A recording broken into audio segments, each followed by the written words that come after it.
जय श्री कृष्ण। राधे राधे। ठाकुर प्रेमानंद जी महाराज। आज हम इस वीडियो में चर्चा करते हैं ठाकुर प्रेमानंद जी महाराज के बारे में, जो हैं प्रेम और भक्ति की जीवित मूर्ति। प्रेम और भक्ति की जीवित मूर्ति। पहला, रहस्यमयी बचपन।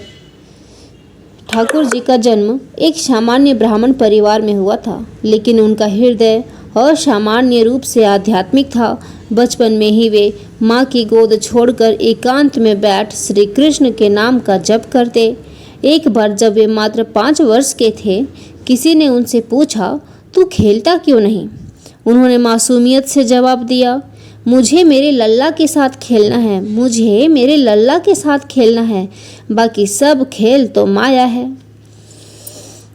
दूसरा है पहला चमत्कार। जब श्री कृष्ण ने उन्हें बचाया, 12 वर्ष की उम्र में वे एक बार जंगल में भटक गए। रात घोर अंधकार से भरी थी, जंगली जानवरों की आवाज़ें आ रही थी। तभी एक नीले वस्त्रधारी मुरलीधर बालक वहां प्रकट हुए।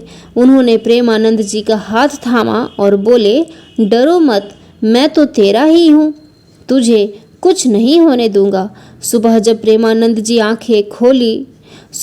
प्रेमानंद जी ने अपनी आंखें खोली तो वे वृंदावन की एक साधु कुटिया में थे, और वह अनुभव हमेशा के लिए उनके जीवन को बदल गया।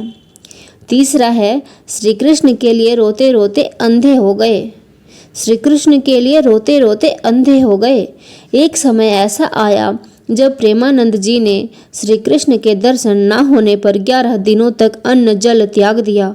वे रोते रहे, पुकारते रहे, हे मेरे नंदलाल, कहाँ चले गए? कहते हैं गहरे रोने के कारण उनकी आंखों की रोशनी भी चली गई। पर जिस क्षण श्रीनाथ जी की प्रतिमा को उनके हाथों में रखा गया, उन्होंने कहा, अब दिखता है, बस तू ही दिखता है, अब दिखता है, बस तू ही दिखता है। मंदिर में मूर्ति ने छोड़े आंसू।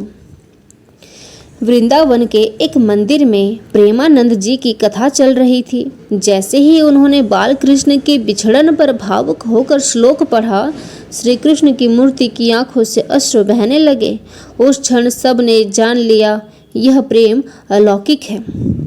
पांचवा है अंतिम इच्छा। एक निवेदन भगवान से। अपने अंतिम समय में भी ठाकुर जी ने कोई विलास नहीं मांगा, बस एक ही विनती की, हे नंदलाल, अगला जन्म देना तो फिर उसी गली देना जहाँ तेरी बंसी की धुन हर सुबह गूंजे। ठाकुर प्रेमानंद जी महाराज की जीवन गाथा। ठाकुर प्रेमानंद महाराज की जीवन गाथा। प्रारंभिक जीवन। ठाकुर प्रेमानंद जी का जन्म उत्तर प्रदेश के वृंदावन क्षेत्र में हुआ था। उनका जन्म अत्यंत साधारण लेकिन संस्कारों से पूर्ण था। बचपन से ही उनका मन ईश्वर में रम गया था। जब अन्य बालक खेल कूद में व्यस्त रहते थे, तब ये बालक श्री कृष्ण की लीलाओं का मनन करते। दूसरा है आत्मा की पुकार। बहुत कम उम्र में ही उन्हें संसार की माया से वैराग्य हो गया। उन्होंने सांसारिक जीवन छोड़कर श्री धाम वृंदावन की ओर रुख किया, जहां उन्होंने अनेक संतों की सेवा की और कठिन तप किया। उनके जीवन का उद्देश्य केवल और केवल श्री कृष्ण की भक्ति था। श्री कृष्ण के प्रति प्रेम। प्रेमानंद जी ने श्री कृष्ण को केवल भगवान नहीं बल्कि अपने नंदलाल के रूप में देखा। वे बालकृष्ण की सेवा, श्रृंगार और भजन कीर्तन में तल्लीन रहते। उनका जीवन संपूर्ण रूप से निश्चल प्रेम का प्रतीक था। चौथा है लीलाएं और चमत्कार। कहा जाता है कि ठाकुर जी की भक्ति से प्रसन्न होकर श्री कृष्ण ने उन्हें कई बार साक्षात दर्शन दिए। वे जो भी कथा कहते, उसमें उपस्थित जनमानस का हृदय द्रवित हो जाता। हजारों भक्त उनका प्रवचन सुनकर आत्मा के स्तर पर परिवर्तन अनुभव करते। पांचवा है समर्पण का चरम।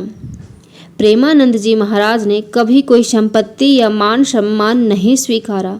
उनका एक ही उद्देश्य था, लोगों को श्री कृष्ण की शरण में लाना।